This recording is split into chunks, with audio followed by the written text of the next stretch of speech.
kakati Netanyahu gwavuganya naye nti singa Netanyahu amalako ekisanja kye kino bulungi ne kiggwako nga tagobeddwa ng'embeera bwerabika kati obanga takakiddwa kulekulira, ajja kuba amenye record eyateekebwawo Ben Gurion ayitibwa founding father owa Isiraeli empya gyoyinza okuyita modern Israel.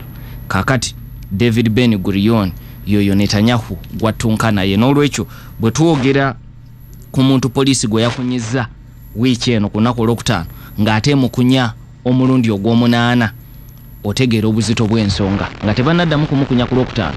Netanyahu okuva mu Desemba omwaka oguwedde babadde bakamukunya emirundi 7 ku nsonga ezeekuusa ku bulyake n'obuli bw'enguzi. Ampuliriza, Netanyahu yasooka okufuuka Ssaabaminisita wa Isiraeli mu mwaka gwali 1996. Yafuga emyaka 3 gyokka gavumenti ye n'etabuka, ye kennyini n'agiyiwa n'ayita okulonda okulala. Mu kulonda okwo yamegebwa bubi nnyo, yamukuba yali Ehud Barak n'awangula okulonda okwali 1999. Netanyahu yakomawo ku bwa Ssaabaminisita mwaka ogw'2009, olwo lwali luvannyuma lwa myaka 10 bukyanga abeera Ssaabaminisita, bukyanga ava ku bwa Ssaabaminisita bwa Isiraeli. Kakati okuva 2009 okutuusa olwaleero Netanyahu yakavuganya emirundi 3 ng'era awangula. Ampuliriza oyinza okuba weebuuza ekisanja kyenkana kitya mu Isiraeli omuntu okuva 2009 okubanga yakavuganyira n'awangula emirundi 3. Ekisanja mu Isiraeli kibeera kya myaka 4, wabula okusoomozebwa okuliwo nti olw'okuba ekizibu mu Isiraeli ekibiina okufuna obuwanguzi obw'essalira ne kitwala gavumenti kyokka nga tekiri mu mukago, gavumenti zigwa nnyo. Kitegeeza nti okuviira ddala ku mulembe gwa David Ben Gurion ebibiina ebiwangula obukulembeze mu Isiraeli kisinze ebifo ebisinze obungi mu parliament gye bayita Knesset, naye nga tekirina okwegattibwako ebibiina ebirala okukola gavumenti. Kakati gavumenti ezo ez'omukago nzibu, kizibu nnyo okumalayo ekisanja nga temutabuse. Kyekirwa kiba Ssaabaminisita bangi ebisanja byabwe batera okubisaliza ku myaka 2, myaka 3 mu Isiraeli, oba n'ayita okulonda okulala ye kennyini naga nti bano nemedde okukolagana nabo, gavumenti kanjiyiwe katuddeyo mu kulonda wakiri nkole omukago omupya. N'olwekyo yembeera Ssaabaminisita gye beesangamu. Kati nga Netanyahu gwe gambye nti mu 96 yawangula ekisanja eky'emyaka 4 teyakimalaako, mu myaka 3 nga ye kennyini ayiye gavumenti eyiye. Kakati bw'akomawo 2009 ekisanja ekyo ekyokubiri yakifuga n'akimalako 2009 okutuusa 2013, era ne wabeerawo okulonda. Bw'akuwangula ekisanja ekyo kyagaana okuggwako, gavumenti n'etabuka, ye kennyini n'agiyiwa mu 2014 nga guggwako, 2015 ne bateekateeka okulonda era n'addamu n'akuwuuta buva. Kyekirwaki nkugambye nti wakati wa 2009 n'olwaleero yakawangula emirundi 3.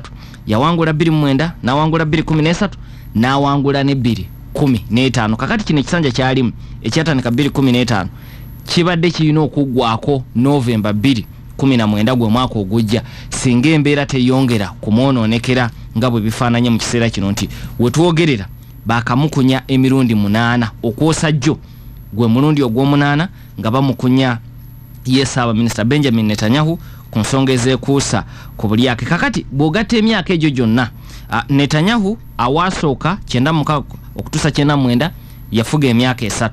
Kati okuva 2009 singa ekisanja kino akimalako mu 2019 ajja kuba awezezza emyaka 10. 10 bw'ogigatta ku 3 egyasooka ajja kuba aweza emyaka 13 nga Ssaabaminisita wa Isiraeli omugatte. Kakati ajja kuba amenye record eyalekebwawo David Ben Gurion ayogerwako nga taata wa Isiraeli empya, father of modern Israel, eyafuga emyaka 12 n'ekitundu omugatte. David Ben Gurion yajja ku bukulembeze okuva May 1948 nga Isiraeli etandikiddwawo okutuusa January 1954. Yafugawo emyaka 5 omugatte. Kakati n'akomawo oluvannyuma 1955 November okutuusa June 1963, awo gyali emyaka 7 n'ekitundu. N'olwekyo bw'omugatta yafuga emyaka 12 n'ekitundu. Singa Netanyahu aviirako wano, rekodi ya Ben Gurion ajja kuba tagimenye, naye singa atuusa November omwaka ogujja ajja kuba amenye ne rekodi eyalekebwawo David Ben Gurion.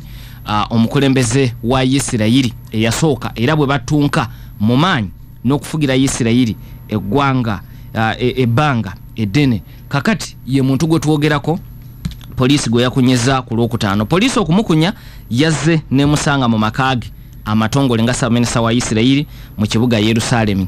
Era b'ofiisa ba poliisi abakugu mu kukunya ku nsonga ez'obulyake bamukunyiza okumala essaawa 5 nga bamubuuza kajojijoji w'ebibuuzo ku misango egy'enjawulo gye bamuvunaana. Ate mu kiseera kyekimu nga ne mukyala we naye ali mu kukunyizibwa. Babakunyiza ku lunaku lwe lumu wabula mu bifo bibiri bya njawulo. Netanyahu babadde bamukunyiza mu maka g'omukulembeze amatongole agassabaminisita agasangibwa mu kibuga Yerusalemu. Kyokka ye mukyala we Sara Netanyahu ne bamutwala ku kitebe ekya poliisi ebuuliriza ku bulyake ekisangibwa mu kibuga Lod mu masekati ga Isirayiri. Ye gye bamukunyiriza. Bonna babakunyiriza mu kiseera kyekimu ku nsonga ezekuusa ku bulyake. Kakati bagenza okunya Netanyahu ne mukyala we omulundi ogw'omunaana nga waliwo n'abasajja ba Netanyahu abamuli ku lusegere batambudde nabo mu byobufuzi okumala ebbanga ddene, abamu nga bakwatiddwa ne bateebwa oluvannyuma naye nga bakyattunka nabo n'emisango egyekuusa ku bulyake. Abamu ku abo bakwatiddwa nga bankizo mu misango gino mwe muli Neil Havez, ono yali muwabuzi wa Benjamin Netanyahu ku nsonga ez'ebyamawulire, y'omu ku abo nabo abakwatiddwa ku nsonga zino, saako ne Shlomo Filba, ono munabyabufuzi mu kibiina ky'ebyobufuzi ekya Likad. Kino kye kibiina kya Benjamin Netanyahu mwayita okukulembera eggwanga lino erya Isirayiri. Kyokka Netanyahu nga bwe yalondebwa ku bwa Ssaabaminisita ku kisanja kye ekyokubiri ekyajja mu 2009 yalonda omukulu ono Filba n'amufuula ssenkulu w'ekitongole ekivunaanyizibwa ku by'empuliziganya. Kakati omukulu ono oluvannyuma lw'okukwatibwa yakwatibwa Sande eri eyayita, yategeeza ab'ebyokwerinda nti mwetegefu okufuuka omujulizi owa gavumenti awe obujulizi ku mukama we Benjamin Netanyahu. N'olwekyo ago nago si mawulire malungi eri Benjamin Netanyahu nti omu ku basajja baabo ku lusegere oluvannyuma lw'okukwatibwa ne bamukunya ate yakkiriza okuyambako oludda oluwaabi oludda lwa gavumenti okuwa obujulizi kwe yali mukama we Benjamin Netanyahu ku nsonga ez'obuli bw'enguzi. Mu kiseera kino ebimu ku bibiina ebiri ku ludda oluvuganya gavumenti mu Isirayiri byasabye dda Benjamin Netanyahu alekulire. Ekibiina ekiyitibwa Zionist Union kyagambye nti Netanyahu asaanye okulekulira olw'ensonga nti mu kiseera kino Isirayiri yeetaaga omukulembeze ataliiko nziro, kubanga olw'enziro Netanyahu gy'aliko emuliko kati mu kifo ky'amaanyi gamalira ku kuteekerateekera n'okulowooleza Isirayiri, kati obwongo bwa bugabanyamu emirundi ebiri, okwerwanako emisango egiyinza n'okumusibya saako n'okulembera Isirayiri. Kati n'omugaa nti abeere musajja mukulu akkirize alekulire obwa Ssaabaminisita ebbanga lyafuze limala, adde ebbali nga bwattunkana emisango, Isirayiri efune Ssaabaminisita omujja agenda okubanga ebirowoozo bye byonna biri mu kulowooleza bannansi aba Isirayiri, ekintu Netanyahu kyatasobola mu kiseera kino. Omukulembeze omulala w'ekibiina ekiyitibwa Meretz Party nga ye Ilan Gilon naye obubaka bwe bwabadde bwakusaba Netanyahu alekulire ng'agamba nti emisango gye bamuvunaana gigenda kufuuka emiziziko mu bukulembeze bwe, n'olwekyo addeko ebbali. Wabula ab'ekibiina kya Likud ekya Benjamin Netanyahu bagamba nti omusajja agende maaso ng'akyabafuga nti emisango gye bamutaddeko teginnaba kumumega, ateeberezebwa buteeberezebwa. Kakati kijja kuba kibi ku nkomerero ya byonna singa emisango egyo gizuulibwa nga tegiriimu nsa ate nga ye yalekulira obukulembeze. Era ng'oggyeko ekibiina kye ekya Likud ne minisita ow'ebyamateeka nga tava mu kibiina kya Likud wabula ng'ava mu kibiina ekirala ekiri mu mukago n'ekibiina ekya Likud, Ayelet Shaked yagambye nti okusinziira ku mateeka ga Isirayiri tewali kikaka Netanyahu kuva mu ntebe ye olw'okubanga ayina emisango gye bamuvunaana, tiakyasobolera ddala okugibeerako okutuusa lwe gimukka muvi. Bwe gimukka muvi tugeze ne bamulagira nti kakati waakusibwa, ate awo butereevu aba alina okuva ku bukulembeze kuba batajja kufuga Isirayiri ng'asinziira mu kkomera. Wabula police bwemala okola okunoonyereza kwayo kwekyali mu kukola mu kiseera kino ate si yesalawo okuvunaana okusalawo okuvunaana Netanyahu kuli mu office biri enkulu mu ggwanga erya Isirairi okusinziira ku mateeka gaayo yo police ekola okunoonyereza ng'enkola bweri mawanga mangi office ya Saabawaabi yesalawo ono tumutwale mu kooti era tumuvunaane misango ki kakati mu Isirairi ensonga eno esalibwawo ebitongole bibiri ebikulu office eya Saabawolereza wa government Attorney General's office gattako ne office eya Saabawaabi wa government Directorate of Public Prosecution kakati zine bbiri ziyina kukolera wamu ku nkomerero ya byonna ze ziyina okusalawo obanga Benjamin Netanyahu anasimbibwa mu mbuga z'amateeka atunke n'emisango egyo gye bamuvunaana ampuliriza nkunyonyodde nti okulonda okuddako kwa November omwaka ogujja n'olwekyo Netanyahu akyali waddembe okukulembera okutuusa eyo okusoomoozebwa kwalina nti gavumenti gyafugiramu ya mukago era nga mu kisanja kye kino ekyokuna n'okutuuka okukanya n'ebibiina ebibiri ebibiina ebyenjawulo babeere mu mukago waliwo vaawo mpitewo w'amaanyi kati okusoomoozebwa kuli nti singa emisango gino gigenda maaso oba ne bagattako n'emirala kubanga waliwo n'oluvuvuumo lunene mu mpapula z'amawulire ne ku mikutu gy'amawulire egyenjawulo mu Isirairi nti emisango gy'obuli bw'enguzi gisukka ku egyo kaakati poliisi gyebuulirizaako singa ensonga zino zeeyongera okugenda maaso ebibiina ebimu biyinza n'okwagala okwabulira omukago guno bwe bigwabulira butereevu gavumenti ya Netanyahu eba egenda kugwa nga eyiye yasooka eya 1996 bwe yagwa mu 99 ng'ekisanja tekinnagwako n'olwekyo neeno ekyasobola okwabulukukamu singa ekibiina kimu bwe kiti kisalawo okwabulira Benjamin Netanyahu ampuliriza Netanyahu mu kulonda okwasembayo okwa March 2015 ekibiina kye kyali Likud kye kyasinga okuwangula ebifo ebingi mu parliament ya Isirairi eyitibwa Knesset naye ebifo byali 30 parliament yene eyina ebifo 12 ekibiina kyonna okukola gavumenti mu Isirairi kiyina okuweza ebifo 61 kakati ku bifo 30 yali yeetaaga ebibiina ebirala bingi okuweza omuwendo ogw'essaliro kola gavumenti era katono nnyo n'ensalesala ateekebwawo mu mateeka amuyiteko ng'alemeddwa okukola gavumenti ampuliriza ebibiina ebiri mu mukago oyinamu ekibiina ekya Likud ye Netanyahu kyakulembera oyinamu ekibiina ekya United Torah Judaism oyinamu ekibiina ekiyitibwa Shaz oyinamu ekibiina ekiyitibwa Kulanu oyinamu ekibiina ekiyitibwa The Jewish Home oyinamu n'ekibiina ekiyitibwa Israel Beitenu Party ebyo byonna ebibiina biri wamu ne Netanyahu bw'obigatta ne bikola ebifo 61 kitegeeza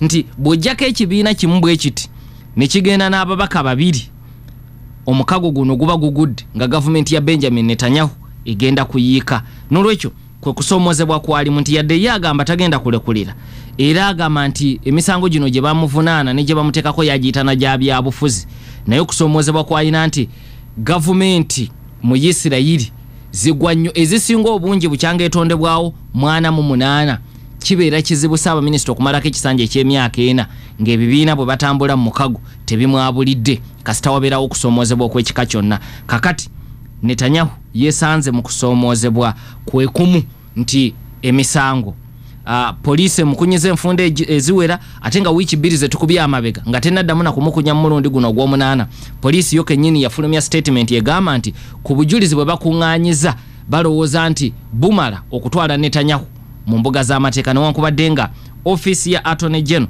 n'eya Saabawaabi wa gavumenti tezinnaba kulangirira nti zimutwala mu mbuga z'amateeka butereevu naye nga yo police yagamba nti obubokka obujulizi bwe bakakuŋŋaanyaawo bo balowooza nti bumala ogenda maaso n'emisango okuvunaana Benjamin Netanyahu ampuliriza emisango mu kiseera kino egiriwo giri mu biti 3 omusango ogusooka Netanyahu avunaanibwa oba ateeberezebwa okuba nti yakozesa omukuŋŋaanya w'olupapula lw'amawulire oluyitibwa Yediot ng'omukuŋŋaanya oyo ye Anon Moses ne batuuka ku nzikiriziganya nti kasita olupapula lunampandiikako amawulire agawagira obukulembeze bwange oba agayamba obukulembeze bwange okusigala mu buyinza nange nja kubayambako okulwanyisa empapula ezo ze mutunka nazo mu katale nze munyambe mutalo zange ez'ebyobufuzi nange nja kubayamba mu bizinensi yammwe.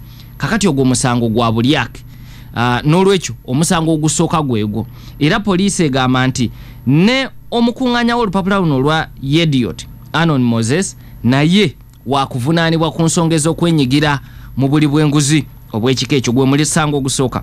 Omusango ogwokubiri poliisi egamba nti Netanyahu yafuna ebirabo ebibalirirwamu emitwalo gya dola za Amerika 28.3 ng'ebirabo bino yabifuna okuva ku naggaga ow'omu Amerika naye nga mu Yudaaya ayitibwa Anon Milchan n'ekigendererwa nga Milchan ayina naye bye yali asuubira Netanyahu okumukolera nga Ssaabaminisita. Kakati ebirabo ebyo byalimu omwenge ogwo gw'ebbeeyi n'ebisigala ebyo ebinene abagagga bye batera okufuuweeta.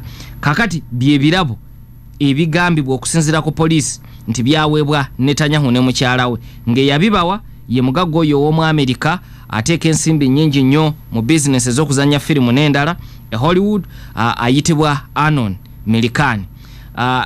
Kigambibwa nti Netanyahu bw'amala okufuna ebirabo ebyo ekyaddirira kwe kutandika enteekateeka ez'okuyisa etteeka mu Isirayiri nga muteeka eryo omu ku baali bajja okuliganyulwamu ye Naggagon Milchan era etteeka eryo empapula z'amawulire mu Isirayiri baali kazaako erya Milchan Law.